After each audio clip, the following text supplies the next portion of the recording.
good place. And there you go.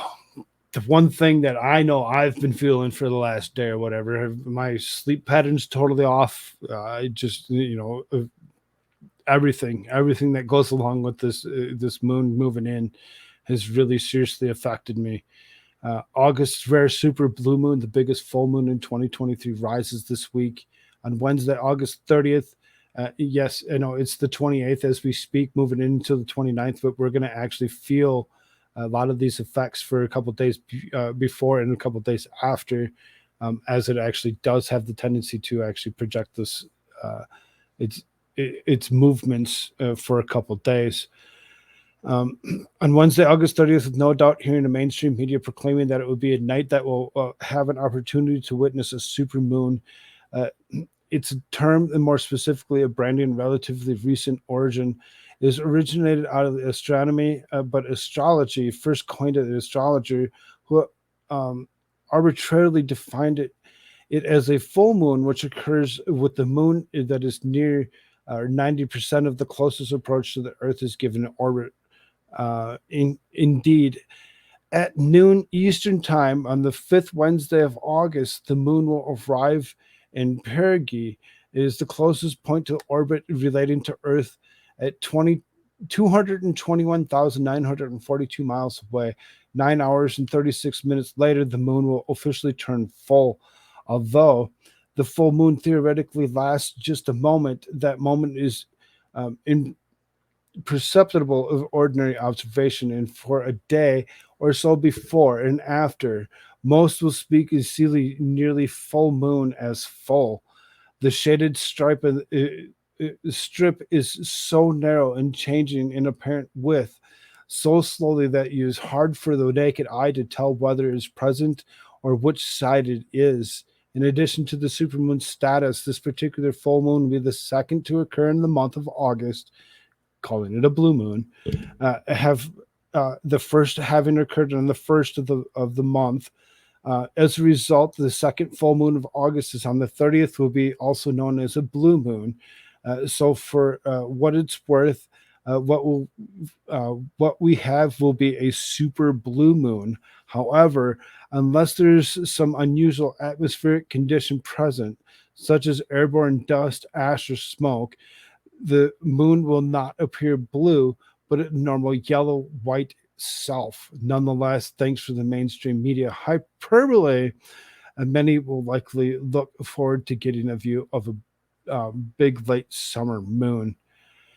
If you are hoping to catch a look at the full moon, or a guide of the best binoculars could help you find some nice wide angle optics and taking the larger areas of the lunar surface.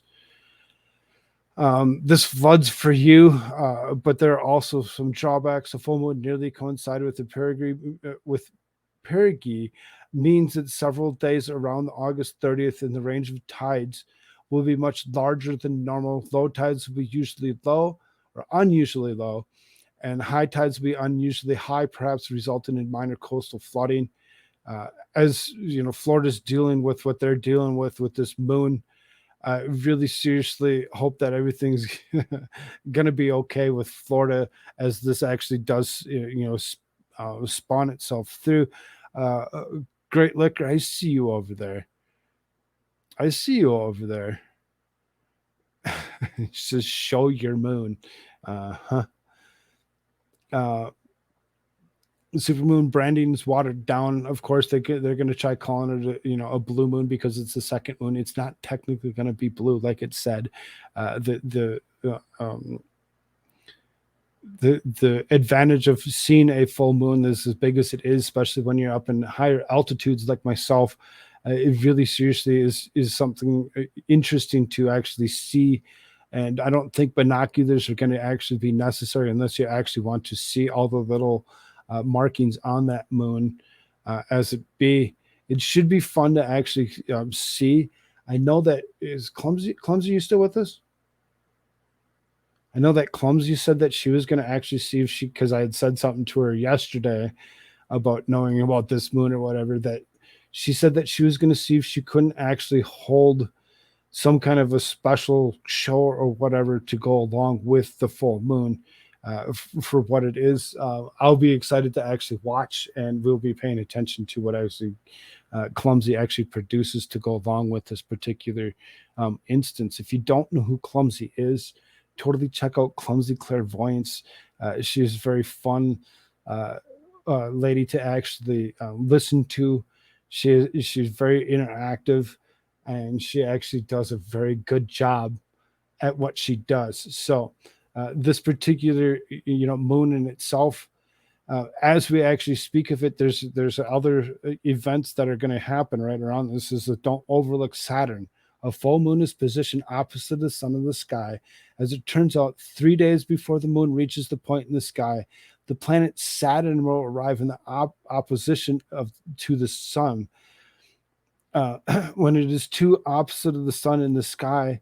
So on Wednesday night, Saturn will be photobomb the moon, well, situated about 5.5 degrees to its upper right. So something to pay attention to as we actually move into this full moon. You should actually be able to see Saturn come into play, and maybe actually be able to see something that maybe you've never seen before. It should be pretty cool to actually see what actually comes out of this. I will be watching the sky as seriously, I can feel moons moving through it, and it really seriously affects my sleeping patterns and everything else to go with it or whatever. And I know that there's other people that have actually said, crime stats actually increase during full moons. Not everybody's a werewolf. Oh,